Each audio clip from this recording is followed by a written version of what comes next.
दादा मला सांगा NCERT बाबत तुमची मागणी काय आहे आणि काय मागणी केलेली आहे तुम्ही? मी आता बावनकुळे साहेबांना पण सांगितलं की NCERT त्या अभ्यासक्रमातून जे सेंट्रल गव्हर्नमेंटचा बोर्ड आहे अभ्यासक्रमाचा त्याच्यातून छत्रपती शिवरायांचा नकाशाच वगळला गेलाय मराठा साम्राज्याचा.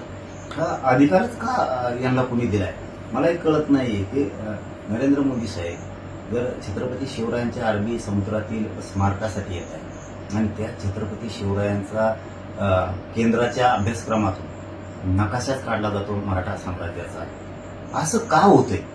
राज्यातले मुख्यमंत्री साहेब का अशा टायमाला तुम्ही का झोपा काढता का? अशा टायमाला तुम्ही का असं वागताय की तुमचंच साम्राज्य, तुमच्याच राज्याचं साम्राज्य, हिंदू धर्माचा एवढा मोठा भगवा ध्वज देशाच्या पलीकडे फडकवला गेला आणि केंद्राच्या शिक्षण विभागानं केंद्राच्या बोर्डानं ही काढूनच टाकावं नकाशाच. किती शोकांतिक आहे. आणि हिंदुत्वाचं सरकार मग असंच होणार आहे का? हिंदुत्वाच्या सरकारच्या काळात असंच होणार आहे का?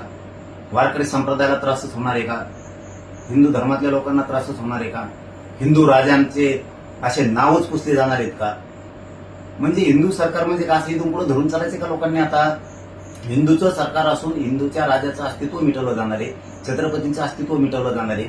हे आता खुणगाट पक्की करायची का लोकांनी? भाजपला असं वागायचंय का आता? राजा महाराजांशी पण महापुरुषांची पण हीच वागायची पद्धत इथून पुढे ते जर सुरू करणार असले तर पुढच्या काळात जनता यांच्यापासून बाजू सरकून यांना सत्तेवर खाली खेचल्याशिवाय राहणार नाही.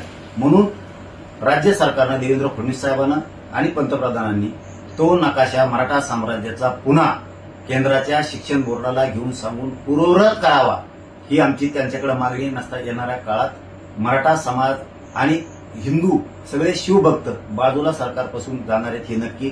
आणि आमचा विश्वास आहे की बावनकुळे साहेब या प्रश्नात आता आम्ही त्यांना कळवलंय तर ते मुख्यमंत्र्याला केंद्र सरकारला नक्की कळून पुन्हा ते नकाशा आणतील ही आम्हाला आशा आहे.